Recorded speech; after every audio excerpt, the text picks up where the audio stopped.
കാര്യം എനിക്കറിയാം എൻ്റെ പോരായ്മകൾ, ഇത്രയേ ഉള്ളൂ, എനിക്ക് ഇത്രയേ ഉള്ളൂ എന്ന് എനിക്കറിയാം.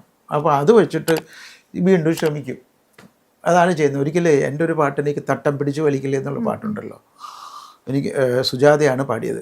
എനിക്ക് എൻ്റെ ഇഷ്ടപ്പെട്ട ഒരു ഗായികയാണ് സുജാത. അപ്പോൾ നന്നായിട്ട് പാടി. ഇതേപോലെ അന്ന് ലോഹിതദാസ് സാർ ഉണ്ടല്ലോ, അദ്ദേഹം നാഷണൽ ജൂറിയിലുണ്ടായിരുന്നു അവാർഡ് സമയത്ത്. അപ്പോൾ അദ്ദേഹം സുജാതയെ വിളിച്ച് പറഞ്ഞു, സുജാത നാളെ സുജാതയ്ക്കാണ് അവാർഡ് ഉള്ളതെന്ന് പറഞ്ഞു. പാട്ട് തട്ടം പിടിച്ച് വലിക്കില്ലേ എന്നുള്ള രമേശ് നാരായൺജിയുടെ സോങ്ങാണ്. ഓക്കെ, അപ്പോൾ ഭയങ്കരമായിട്ട് ഹാപ്പിയായി. എൻ്റെ അടുത്തും പറഞ്ഞിട്ടില്ല. പിറ്റേ ദിവസം രാവിലെ ഇതേപോലെ നെക്സ്റ്റ് ഡേ അനൗൺസ് ചെയ്യുമ്പോൾ സുജാതയുടെ പേരില്ല അതിൽ. അപ്പോൾ ഇങ്ങനെയൊക്കെ ഇഷ്ടം പോലെ ആൾക്ക് സംഭവിക്കുന്നുണ്ട്. സുജാതയ്ക്ക് ഇപ്പോഴും വിഷമം.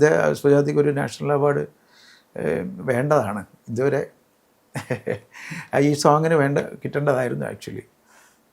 അപ്പോൾ അങ്ങനെ ഒരു വിഷമം ഉണ്ട്, എല്ലാവരിലും ഉണ്ടായിരിക്കാം, എല്ലാ കലയിലും ആൾക്കാർക്ക് ഉണ്ടായിരിക്കാം. ആ വിഷമത്തിൽ കൂടെയാണല്ലേ കലാകാരനായി മാറുന്നത്. ഒരുപാട് വിഷമത്തിൽ കൂടെയാണ് ഞാനൊക്കെ ഉണ്ടായി വന്നിട്ടുള്ളത്. ഞാൻ യു കാൻ ബിലീവ് എങ്ങനെ അത് തന്നെയാണല്ലോ, അങ്ങനെ തന്നെയാണല്ലോ. നമ്മളുടെ വേദനയാണല്ലോ നമ്മുടെ സംഗീതവും നമ്മുടെ കലയും ആർട്ടുമായിട്ട് മാറുന്നത്. ഞാൻ ഇതുവരെ പറയാത്ത ഒരു കാര്യമാണ്, ബോംബെയിൽ പിന്നെ അന്ധേരിയിലുള്ള ഒരു രാത്രിയിൽ ഒരു സ്ട്രീറ്റിൽ ഞാൻ ഇതിൻ്റെ ഇടയ്ക്ക് കിടന്നുറങ്ങിയിട്ടുണ്ട്. ഞാൻ അന്ന് എൻ്റെ കയ്യിൽ പൈസ ഇല്ല, തുടക്ക കാലഘട്ടത്തിൽ.